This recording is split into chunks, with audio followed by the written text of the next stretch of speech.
What I'd like to do is to thank all of you for coming at this ungodly hour, and to thank my host, Eugene, I don't know anybody's last name, Sergio and so forth, for giving me a wonderful time.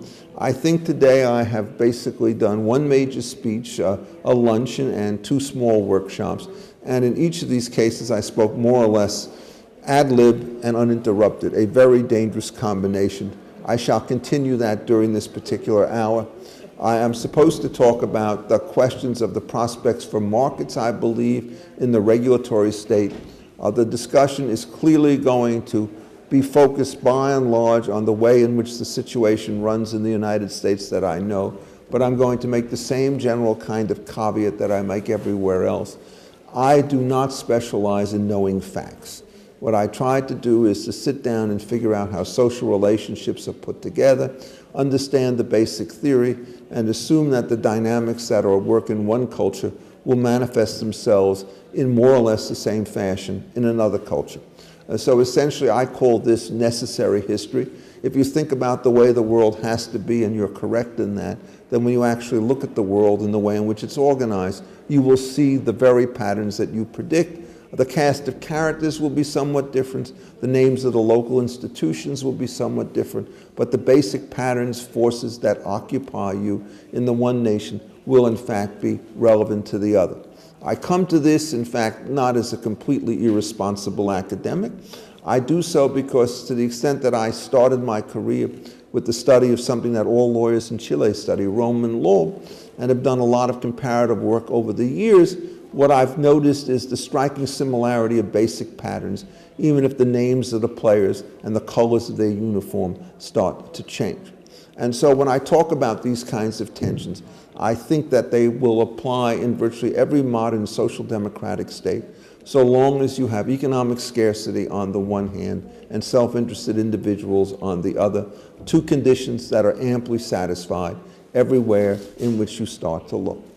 Now, in order to deal with the question under this particular framework of what the prospects are for markets within the framework of a regulatory state, what I'd like to do is to begin very briefly with what I think is the traditional justifications for government intervention into various kinds of markets under a classical liberal theory. And I say this in this particular point because it would be a mistake to think about any system of markets as though it is self-organizing, spontaneously evolving, without any particular assist associated from government kinds of action. So what the classical liberal tries to do is to figure out those sorts of regulations which they will think will facilitate voluntary exchange and try to avoid those kinds of situations and regulations that will lead to systematic resource allocation. There is, in this particular circumstances, a kind of a gold standard. And the gold standard is the operation of a perfectly competitive market in which you have multiple sellers, multiple buyers, more or less very strong information about the goods that are available and the alternatives that are available to you at any given time. And the standard theory, which drives now for at least since Adam Smith, is that when you can start with this type of situation, you will create an equilibrium position of prices and of the distribution of goods, which you cannot improve upon, in the sense that the only way in which you can make somebody better off is to make somebody worse off, and given that you're in equilibrium, you're confident that the gains to the winner will be smaller than the losses to the loser. So what you're always trying to do is to move in this particular direction. Now, the first thing to note about this particular system is that it assumes to some extent a frictionless world, in which by and large you can get these combinations done very quickly. My good friend, my late friend Ronald Coase, was the man who brought this to everybody's attention when he introduced the frictions in the legal world, namely in effect transactions costs, to explain why it is that the convergence to a competitive market is something could never happen in an ideal frame. So the question then is, what do you do to modify these assumptions? And the first thing you start to do is to note that there are going to be transactional difficulties on such mundane situations as the proof of terms and so forth. So the standard classical liberal theory is extremely congenial to two forms of regulation, one of which is a kind of regulation which firms up voluntary arrangements by imposing writing requirements or other formalities on individuals, so that by taking simple precautions at the beginning, you reduce the uncertainties associated with litigation at the back end. And these kinds of situations are so universally accepted that one almost doesn't think of them as regulation at all. In the Anglo-American system, this usually goes under the head of the statute of frauds, writing requirements for certain serious transactions. The other thing that everybody believes in is security of title with respect to property, and recordation systems where you have a central registry which let everybody know who owns what at any given time, facilitates transactions because it lets you know who's a buyer, or lets the buyer know who's a particular seller or an owner of land. And if you have good recordation systems, the velocity of sales, the velocity of mortgages, and other transactions will take place. It's, again, an enormous social advantage. The third feature associated with the classical liberal position is, in fact, one which shows a certain amount of distrust of monopoly arrangements. To some extent, the theory is if you're a monopolist, you have the kind of arbitrary power that makes you look like a governor or a ruler. And to the extent that we take this very seriously, we see the parallel which says, to Max Weber's theory, that the sovereign is the person who has a monopoly of the legitimate use of force within a territory. We understand under these circumstances that the government's a monopolist, and if there are distortions with economic monopolies, there are going to be even greater distortions with legal monopolies. So the great question is how it is that the legal monopolist can control the economic monopolist, and it turns out that we use all sorts of devices. We have rate regulation with respect to natural monopolies, and we have an antitrust law which is designed to make sure that competitive firms don't merge or otherwise cooperate in ways that allow them to act as though they were a single firm, i.e., for example, the formation of cartels. This is just a very broad sketch. Regulated industries is a very complicated subject. Antitrust law is a very complicated subject. But essentially, what the definition of market failure is within the classical liberal system is with systematic behaviors on the part of individuals that take you further from competitive equilibrium rather than bring you to it. So the definitions of market failure within this particular system are relatively small, and the kinds of reactions that you need are relatively powerful. When we're trying to figure out what's going on in modern societies today, one way to understand the gap, whether you're speaking here or in Europe or in the United States, is that the list of market failures that people are prepared to identify become much greater than might otherwise seem to be the case. And one of the definitions of market failure, which is of greatest concern today, is the following one. If you take voluntary markets in which private parties, through consensual arrangements, each respectively are able to improve their position, what happens is perfectly consistent with the operation of a competitive market that people who start with relatively equal wealth can in fact diverge very dramatically. So even if it turns out that everybody is engaged in an improvement, it may well be that two people start at 10 each, and by the time they go through a variety of market transactions, one is up to 20 and the other is up to 200. If in fact you believe that the gap is some kind of an imperfection attributable to markets, what you're going to try to do is to ask whether or not you can reduce the imbalance of gains that is achieved through voluntary transactions that meet all the requirements of competitive markets and involve no chase of, shall we say, monopoly power. This, in fact, creates a very serious kind of conflict between the classical liberal system, because any effort to, in fact, reduce the kinds of gains that are achieved through these transactions, to narrow the gap, will almost always result in a reduction of the total size of the pie, because it will impose additional restraints, additional administrative costs on the way in which these things are organized. So what you do, in effect, is you have two measures of social welfare, which are at violent conflict with each other. One of them says is, basically in the simplest model, northeast hoe. If I'm better off and you're better off, and we do it through voluntary transactions, we don't care about the size of the gain. We just keep doing the same thing over and over again. And the other one says we're not only worried about the size of the gains, we're worried about the differences between them. And so that the strong egalitarian has to make room for a system in which you reduce the size of the gaps, even at some cost, with respect to the overall level of productivity that is created in the system. And so the definition of a market imperfection in a world in which inequality is thought to be a serious constraint is so vast that there's virtually any kind of observable behavior which produces income differentials or wealth differentials is in fact now thought to be a subject for which we need to have some degree of rectification. So the question then is exactly what are the patterns by which we can start to achieve the rectification with respect to these kinds of inequality. And generally speaking, you can try and use two particular strategies. One of them is what you can do is try to do this through an overall system of taxation or regulation. And the other is a system where instead of talking about global situations, you try to figure out how you can interfere in particular kinds of transactions, lease transactions, consumer transactions, and so forth, with a set of standard form contracts which essentially undercut the freedom of choice that is otherwise left to you under classical liberal theory. And the question one has to do is to figure out how it is that these strategies start to play themselves out.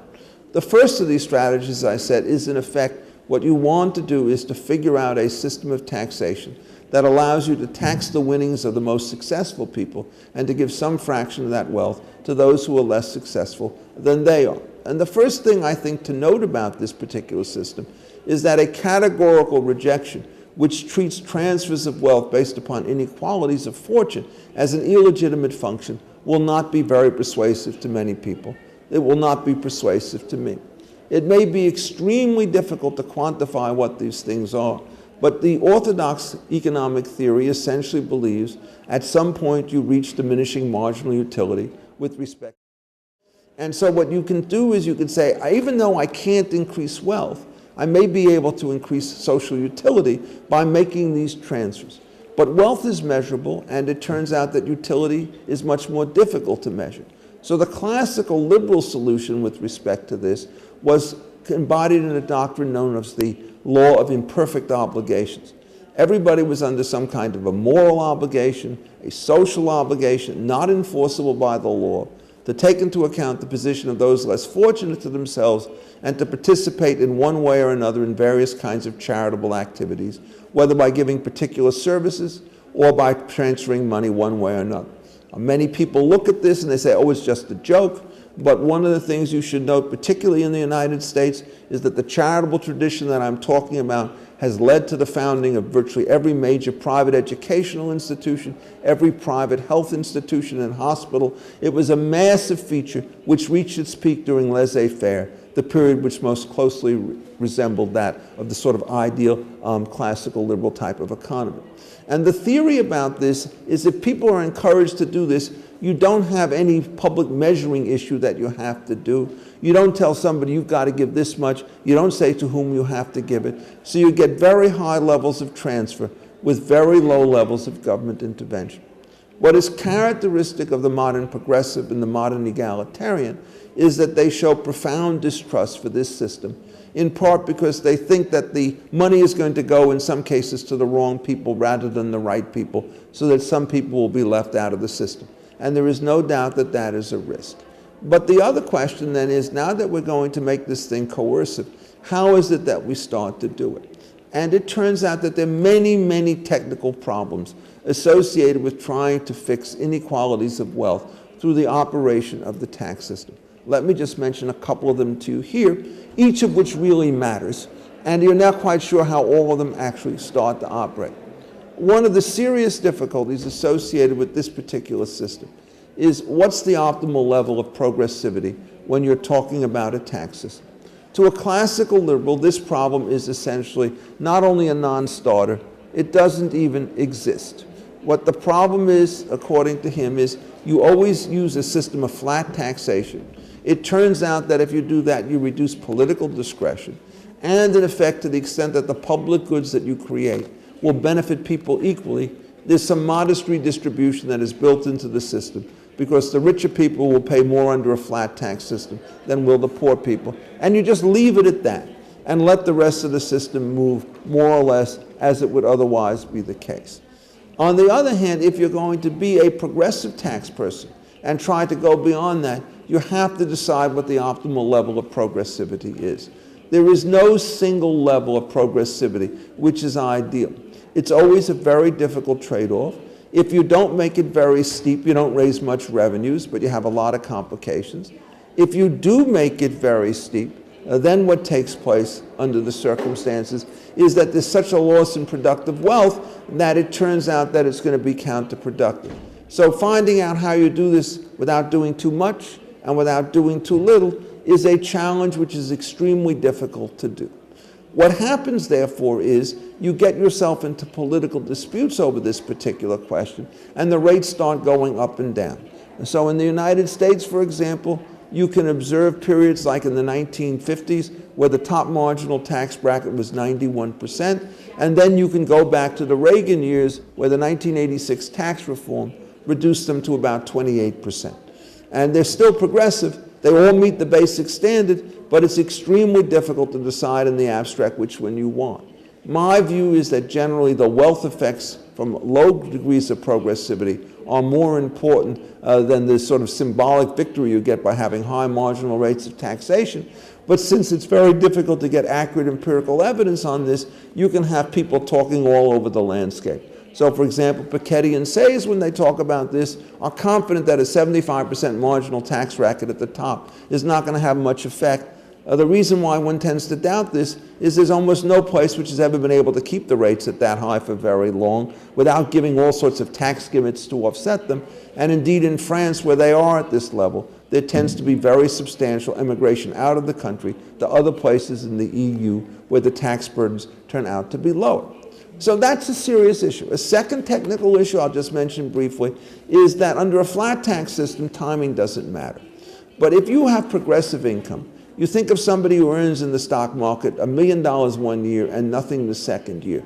Do you allow him to treat this as though he's earned an average of $500,000 for each of 2 years, at which point the progressivity is lower?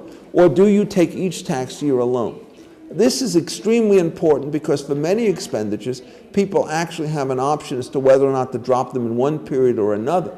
And the last thing you want to do is to create a tax system which encourages them to make inefficient economic decisions in order to get the advantage of various taxes. You then ask the following question, since the rates are very unstable: what is going to be the optimal duration of a particular tax? And if you're talking about people making private investments, typically they try to figure out their rates of return over at least a 10-year window.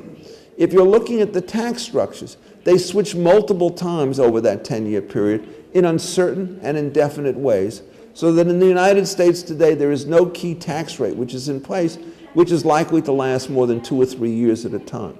So what you do is you introduce a system of temporal uncertainty over time, and what that does is to tend to cut back on investment.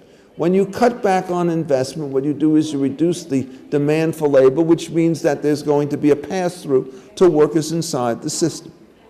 So as you go through all of this particular stuff, I've come to the conclusion myself that the most that you could sustain is a degree of modest progressivity, and for the most part that game is not worth the candle. And therefore I align myself with basically all the great classical liberal writers on this subject, starting with Aristotle, going through Locke, Adam Smith, and Hayek, who basically like the flat tax not only because of its production effects, but because it reduces the degree of political uncertainty, which will only have negative consequences on the way in which the system works. So the Keynesians, who are constantly trying to figure out one way or another to game the system, introduce gratuitous uncertainty, which turns out to be much more important than any of the liquidity traps or other technical devices that they talk about in day-to-day circumstances. The upshot, therefore, is, to the extent that we continue to push hard on this taxation situation, the prediction that you would make is that you're going to lower systematically and perhaps substantially the degrees of growth that takes place. And as a general proposition, if the pie starts to shrink, there is no way that you could start to allocate its slices in ways that are systematically going to improve a social improvement. As George Stigler said a long time ago, gross swamps redistribution in the long term. For those of you who doubt that, just do the simple mathematical calculation. What you do is you figure out what a society is going to look like if over 10 years you get 1% growth as opposed to 3% growth, and it turns out it's an enormous difference that is going to take place. You do the calculations, but it's 10 or 15%. If you take the American situation, the Obama stuff is basically in real terms on per capita income, slightly less than zero growth, a little bit negative probably. If you could get this up to 2% positive and compound it over 5 years, you get yourself a 15 or 20% difference in current GDP, which exceeds by far any gimmick of redistribution that you might or hope to achieve through the system. So one of the reasons why I'm relatively pessimistic is it seems to me that if you go into political circles, what you almost always find is that the case for inequality is so strong that progressivity becomes essentially the dominant mode. It also turns out in many ways to be an idle situation. If you look at the current system, we do have massive levels of redistribution going on. Roughly somebody at the top brackets receives in private benefits maybe $1 for every 10 they kick into the system. Somebody at the bottom receives $10 for every single dollar they put in. So you're in this odd situation where you probably have too much redistribution already, and yet the system is now organized on the assumption that you don't have enough. And I think that so long as we keep to this particular mainframe, what's going to happen is we're going to see this take place. Now, the situation on taxation even gets worse, because in many cases what you do is you see a new form of rhetoric, which says that what we have to do is to raise taxes at the top in order to fund specific problems at the bottom. And the most conspicuous illustration of this in the United States has been the battle over the question of how we fund what is called pre-K, that is pre-kindergarten education. There is, I think, a fairly strong economic case for saying that heavy investments in children at a very young age do pay off positive social returns. So I'm not trying to argue the desirability of that. In fact, the economist who has done the most to demonstrate this is Jim Heckman, who himself is an orthodox kind of Chicago economist. But on the funding issue, it doesn't follow because the expenditures ought to be made. It should be loaded on the top 1%. That's what the mayor of New York City is involved with. And in fact, there's now this rather weird battle in which the governor of the state, who can veto, basically, the local changes, wants to do it through general revenues, and it turns out the mayor insists that we do it through specialized taxes. If, in fact, we match specialized transfer payments with specialized taxes, the pressures for redistribution are going to become even greater, and the level of social disorganization will become, in my view, even higher. So it's something, I think, that you really have to worry about, and to worry about very seriously.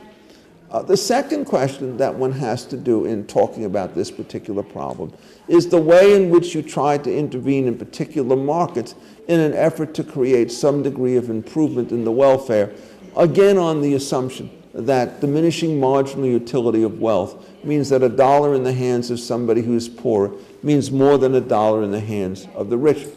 Well, what are the ways in which you can do this? Well, it turns out the only way in which you can do this is to try and place various kinds of limitations on the sorts of bargains that various individuals can enter into at various times.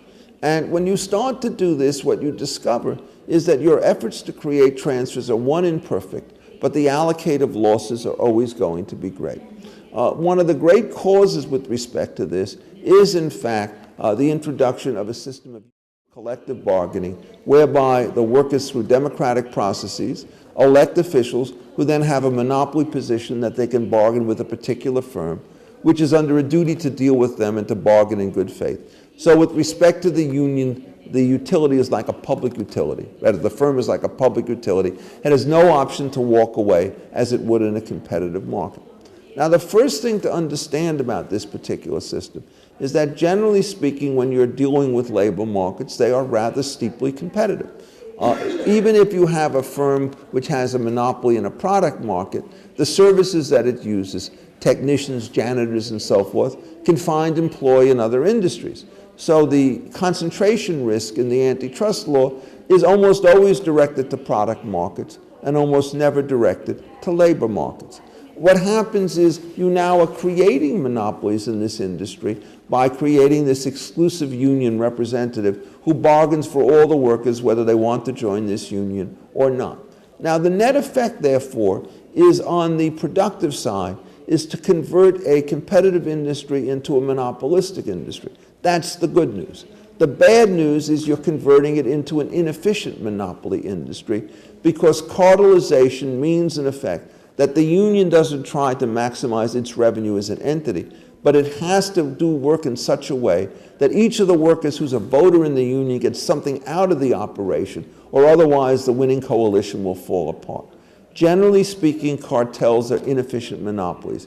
If you want an illustration, think of OPEC. It cannot, in effect, simply shut down the most inefficient wells because they happen to all be owned by Venezuela. So what it does is it uses quota allocations in which the low producers stay in the market along with the efficient producers, which means that there's always an inefficiency because they can't arrange for the side payments. The same thing happens with the union. So what you see with unions, it's not that they just raise the wages to monopoly level. They introduce an elaborate set of work rules which says this kind of job has to be done by this one and that kind of job has to be done by another. These are basically the same kind of quota allocations you have with OPEC, and they drive the system to inefficiency. In addition, since you've got a monopoly against the firm, the bargaining is not smooth as it is with an ordinary monopolist who just sets a price, may or may not price discriminate, and the customers either take it or leave it. In this case, you have to go to an agreement where each side has a tendency to hold out as against the other. And where the things disrupt, you get strikes which have huge third-party negative effects, or lockouts. A lockout, for those of you who don't understand, is a situation where the firm locks out the workers because they've not been able to run to an agreement. So the third-party effects of union organization compound the basic inefficiencies with respect to the party. So you now look at the National Labor Relations Act in the United States, and you say, what is it that justifies these massive economic inefficiencies? And the answer that you start to see is always the same. You will increase the purchasing power of workers. Now, this is pure kinds of Keynesianism, in which you think that the dollars in the hands of one individual are of greater value because it will go to purchasing power instead of to something else. I believe that that assumption is silly. I have no idea in the abstract whether a dollar invested is worth more than a dollar consumed. And in fact, I think that decentralized decisions will get you better information on that choice than some large national decision. But the other thing is it's simply short-sighted. You increase the purchasing power of the union members who are lucky enough to win, but it's only by the amount of the monopoly rents over the cost of getting it, so it's very small. But you're also reducing the purchasing power of shareholders, and you're reducing the purchasing power of those individuals who are not members of the union structure, as it turns out to be organized. Keynesian theory deals with aggregates, and if you've got one plus and two minuses, generally speaking, it's likely that you're going to reduce overall purchasing power, even if you increase, arguably and maybe, the purchasing power of one group. So this is a classic illustration in which the classical liberal position, which says never ever support government expenditures that convert competitive markets into monopoly markets, ought to be maintained. But at the same time that people start talking about unions, they're also talking about minimum wage laws. Only now we redress them and we now call them living wage laws in an effort to try and increase them by 50% in the United States. And these laws have exactly the same kind of operation. Those people whose labor is worth less than, say, $10.10 per hour are shut out of these markets, which means that those people whose labor is worth more than that actually get a bump in a premium because there's less competition to them from the outsiders. All the outsiders, in effect, lose huge amounts of income, go on welfare. This, in fact, creates unemployment insurance. This creates an excess tax burden, which reduces overall production so that others could win. The President of the United States, when he defends this system, says 16 million people will benefit from a living wage. He doesn't bother to tell you by an average of under $100 a year per person, right? So if you take it per week, it turns out it's about $2.50 per week per person. On the other hand, there are many people who will lose huge amounts of money, either because they're shut out of the labor markets, or they're small employers who are now going to have to either pay higher wages or go out of business because of their inability to do so, or to shift to capital improvements which will avoid the wage implication. So what you're doing, in effect, is you're kind of acting as though you can increase the consumer surplus by creating a cartel-like situation through minimum wage laws that keep some people out of the market. And again, what is so extraordinary about this situation is that the popularity of the living wage laws in the United States is extremely high. It's probably in the 60 to 70% bracket. So what you discover is just what you discover with labor unions. It turns out the most inefficient economic situations have the broadest based political appeal.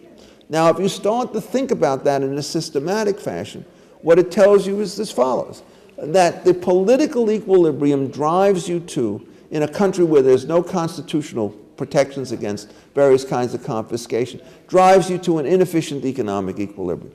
This is going to be true in every country so long as you have any system in which economic education is less than high and political preferences are decided by popular majorities of one form or another. This is nothing unique about the United States. In fact, virtually every country of which I'm aware has exactly the same kind of political dynamic, and the differences in the dynamic that can be attributable to changes in constitutional structure are probably, in my guess, in the order of 5% or less. So that whether you start with the American Constitution or the English non-Constitution or the Chilean Constitution, it doesn't matter. The equilibrium positions will be very close to one another. The political dynamics are much more important given current attitudes towards property rights than are the institutional differences, which ties back to the point that I made at the beginning of this lecture. You don't have to know anything about Chile or the United States to make the argument. What you have to know is about the basic structure, and then you look for these patterns to emerge themselves. Now, a second market in which this thing takes place is the real estate market of one form or another. And I suppose I should go about another 10 minutes or so. Is that about right? Okay. The real estate markets.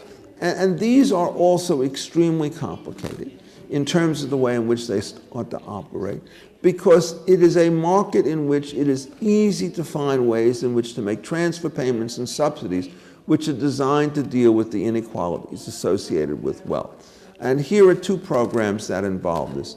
The first of the programs in the United States, which essentially tried to give subsidies with respect to individuals whose income is below levels so that they can now buy housing. And what you do is you assume that living in a place as an owner rather than as a renter will somehow or other improve the political economy of a nation. And generally speaking, this has proved completely ruinous to the situation, because in order to make this system work, what you have to do is to reduce the down payment requirements associated with people, which means in effect that in a downturn in the market, they're going to be wiped out, which means that the system won't work unless you have very efficient rules to force defaulting owners out of their premises, which under the current situation is a virtual impossibility to achieve. So you look at the American situation, and they have program after program, and by the time it's done, when the market turns south, as it does around 2007 and 2008, you have literally hundreds of billions of dollars of default arrangements on the books. If you had gotten away from the assumption that you can make large loans successfully to high-risk customers, what would happen is you would move into a rental market. A rental market essentially requires you to put down a security deposit of 1 or 2 months. Otherwise, it's all current one way or another. It turns out that the fluctuations, therefore, to the tenant are small because they don't have this huge capital account that they have to service, and the market will be much more efficient. It also turns out, generally speaking, in rental markets that a landlord is a more efficient manager of collective property than is a condominium association. So if you don't have the tax benefits that are driving you to condominiums, what you would do is go to that market in any event. The cost in the United States of this is in the hundreds of billions of dollars. And to this day, there are large numbers of apologists who think that the system is so successful that even after you get rid of Fannie and Freddie, the two basic federal loaning arrangements, you ought to start up with something which is not all that dissimilar. And even if you decide that it's not going to be similar, after 1 or 2 statutory amendments, you can be back in the same fish. So you have to be extremely pessimistic. The second of the devices that one wants to talk about is an issue associated with affordable housing. And essentially in virtually every major place in the United States, and I dare say throughout Europe and so forth, nobody is allowed to build housing to serve whatever segment of the market that he or she wants to do so. If you had this kind of an open market type situation, there are going to be several effects that will be observed. The first effect that you will observe under these circumstances will be that there will be essentially a bunching, so that there'll be specialization. That is, there'll be some places which are designed for upper income tenants, some for lower income tenants, some for tenants with children, some old age homes of one kind of laws, some retirement communities. Why is it that you start to do this? Well, there are several reasons. Here are two. One of the things is if you're trying to construct stuff and it's relatively homogeneous with respect to the kinds of uses that it's going to go, the per unit construction is going to be lower for homogeneous places than it's going to be for places which require multiple materials, different kinds of layouts, and the like. The second thing is that if you're dealing with a homogeneous group, every real estate development has a set of public goods that it must create. Common hallways, recreational rooms, various kinds of services that are going to be provided for tenants, parking spaces or whatever. The more homogeneous the population, the more efficient the provision of public goods, because now when you target the median voter, the variations from the median are going to be rather small. So for perfectly sensible reasons, voluntary private markets essentially tend to segment in this particular fashion. To the egalitarian, this is a terrible mistake, because what it means in effect is you don't get people living cheek by jowl with different interests, different tastes, different wealth, and so forth. So what they're trying to do in effect is to create a situation in which you create greater diversity within a given unit, as opposed to having greater diversity by having different kinds of developments located relatively close to one another. So how does this work? Well, what you have to do is to create a giant system of cross subsidies. And so a typical building might have the following kind of structure. It will be rather large, say 500 units. There'll be 1/3 of the SNF which will be affordable. There'll be 1/3 which will be defined as middle income. And there'll be 1/3 that will be decided as upper class. By definition, the affordable housing is essentially going to be subsidized by the upper class housing. And then you have to decide on non-market rates and eligibility requirements for particular tenants. The differences that are observed where these programs are put into effect are really quite extraordinary, because if you hold quality constant, you have to adjust for quality. There's often a 5- or 6-fold difference in the per square foot basis between an affordable unit and a non-affordable unit. And typically, almost always, there's going to be a 3- or 4-fold kinds of difference. This means there are going to be all sorts of political gains for people to get into subsidized housing at the bottom end. It means when their income increases, there are going to be endless struggles as to how you get them out. And it also means, since you're running cross subsidies, that the total number of units that you're going to create is going to be smaller than if you did it in the non-affordable housing type situation. So the net effect of these programs is to get yourself these particular sort of social ends rather diffuse. What you do is you reduce the total supply of housing in the market, and you reduce the use of the housing that is already there. The long-term effect, therefore, is with lower production of housing, there's a higher average cost of these units, or there's a strong tendency to try to shoo people away from these particular communities because there's no place to hold them. It's just a classic illustration of a very common policy designed to achieve some degree of equity, which in the end has such heavy resource losses that you're probably worse off across the board with this system than if you just allowed standard developments to take place, where the zoning laws are only designed to deal with such stuff as, will the building fall down? Will the heights be excessive? Will the curb cuts be too great so as to disrupt traffic? And subjects of that particular sort.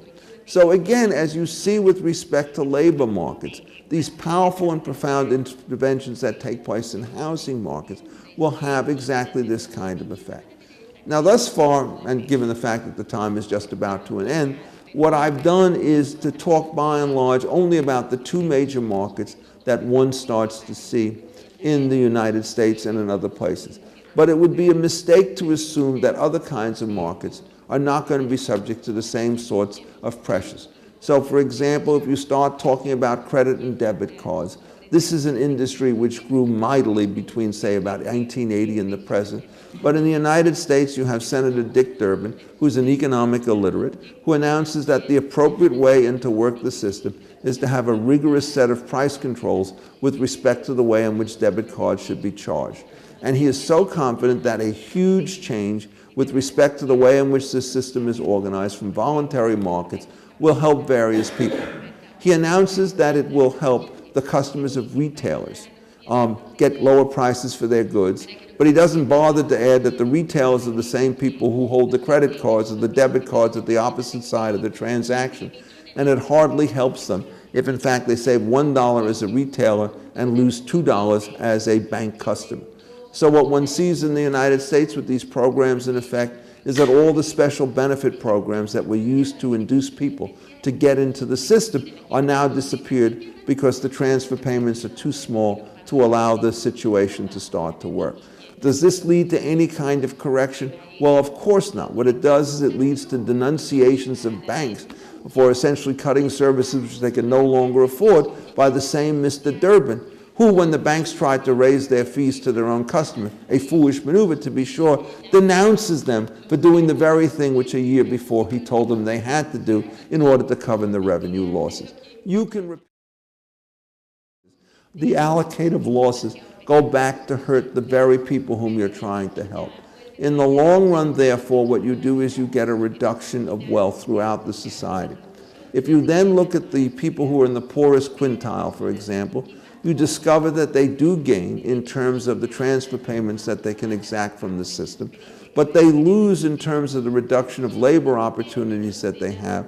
Indeed, even at such a prosaic level, in terms of the number of hours that they're able to work. And if you push too hard, you get the Obamacare situation, where a program is designed to give people benefits that are not substandard, which results in millions of people losing their policies, being forced into a set of exchanges that do not exist to take over the particular slack. The lesson that one wants to give out of this is that all of these different programs have different particulars. They will manifest themselves in different ways, in different cultures, but in the end, the game is always the worst that you can possibly hope for. You tend to hurt the ones that you help. There is no way that you can run a consistent program that destroys wealth and, in effect, increases sort of the welfare of the poor. Or to put it in another way, when you try to engage in egalitarian politics in an anti-market fashion, it's a lot easier to bring the top down than it is to bring the bottom up. And when you bring the top down, given the way in which markets do operate, some fraction of that loss will be passed on to those individuals who are at the bottom of the distribution. This is not a question of morals, in my judgment. This is a question of institutional awareness and social technique, and at least in the places where I tend to inhabit, I think the knowledge of the means-ends connection is at a very low level of comprehension, which means that we are consigned to have the same situation going forward. There will be no disaster, no massive depression, but there will be a persistent and steady decline in income and in wealth and in opportunity to the extent that the egalitarian or the socialist mantra turns out to be dominant. And as I look around the law, classical liberalism tends to be in retreat, which means that the prognosis for the situation is poor until the intellectual trends are reversed. And with that, I'm happy to take any questions that the optimists amongst you might wish to ask. Thank you for listening. Disagree, Eileen? Or you're wrong?